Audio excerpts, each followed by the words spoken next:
It was not entirely what we expected in the end. It's a mixture of very mundane details and quite damning details. I think the overall message was known beforehand because we've already seen an interim version of this report. So the top line message remains, which is that a very problematic culture of drinking was going on in Downing Street during the various lockdowns of 2020 and 2021.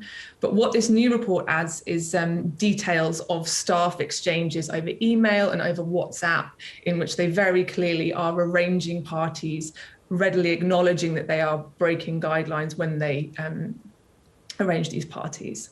What is lacking, however, and this is crucial, is particularly evidence that would show that Boris Johnson knew that he was breaking the rules. And I think that's the key here. And that's really what has potentially got him off the hook.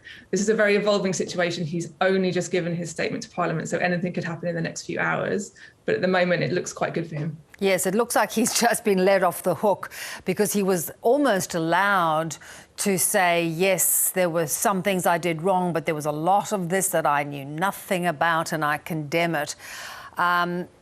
You know, is that going to be enough to stop his colleagues who've been waiting for this report turn on him? That's right. I think a lot of them were almost hoping for something very, very solid so that they could just make up their minds. They've been umming and ahhing about his future for months now. And a lot of them will have been hoping for just an email in which he just said either way that he knew what he was doing, and that hasn't been forthcoming. So I think what will happen now is his colleagues will look to see how their constituents, how voters react to this news, and then they'll make up their mind in the weeks ahead. But right now, it does look like the wind's out of the sails on any kind of challenge to his leadership. Yes. She also said that, you know, that there had been problems with the culture, but there had been significant changes to address this. Yet another sort of opportunity to not acknowledge that he was front and centre of this culture. Absolutely. Gray's terms of reference were always to sort of look at the culture, look at the processes and the staffing and the offices. So the production of her interim report enabled Downing Street to make various changes that they could hold up and say, look, we've made significant changes that led to a change in culture. This won't happen again. Johnson has explicitly said, I've learned from my mistakes. This won't happen again. We've changed the staff. And it really is very senior figures of his staff that have been implicated in this report. They have been shown to be saying things like, we got away with it. There's something called Wine Time Fridays. So it really is incredibly damning for certain people, but none of them are Boris Johnson. Yeah. Keir Starmer, the opposition leader, has also faced allegations of breaching lockdowns. Has he too escaped any sanction?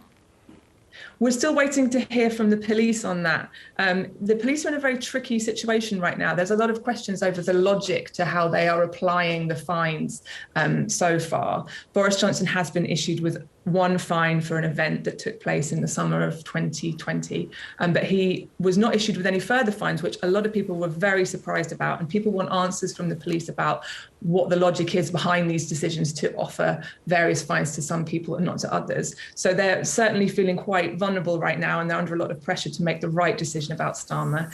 It seems unlikely that he will be fined. The rules were quite different at the time in which he is under investigation compared to some of the events that were held at Downing Street. I mean, like anywhere in the world, the UK is under intense financial pressure, particularly with the rising cost of inflation. A multi-billion-dollar cost of living program is expected soon. Is that likely also to take further political heat out of this issue?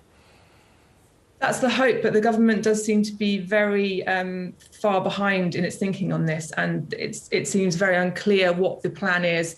Their messaging has been extremely confused on this. It was very notable that Starmer, instead of going straight into the Sue Gray report today, led on the cost of living, focused all of his questioning in Parliament so far today on the cost of living rather than on the Sue Gray report, to really highlight the fact that the government's confused in its packages, confused in whether or not it's going to be helping people out with the absolutely enormous cost of their energy bills at the moment. So there's a huge amount of questions for Boris Johnson to answer beyond this Partygate report, for sure. Yes, and as you pointed out, as MPs go back to their electorate. It's good to talk, Laura. Thanks so much. Thanks.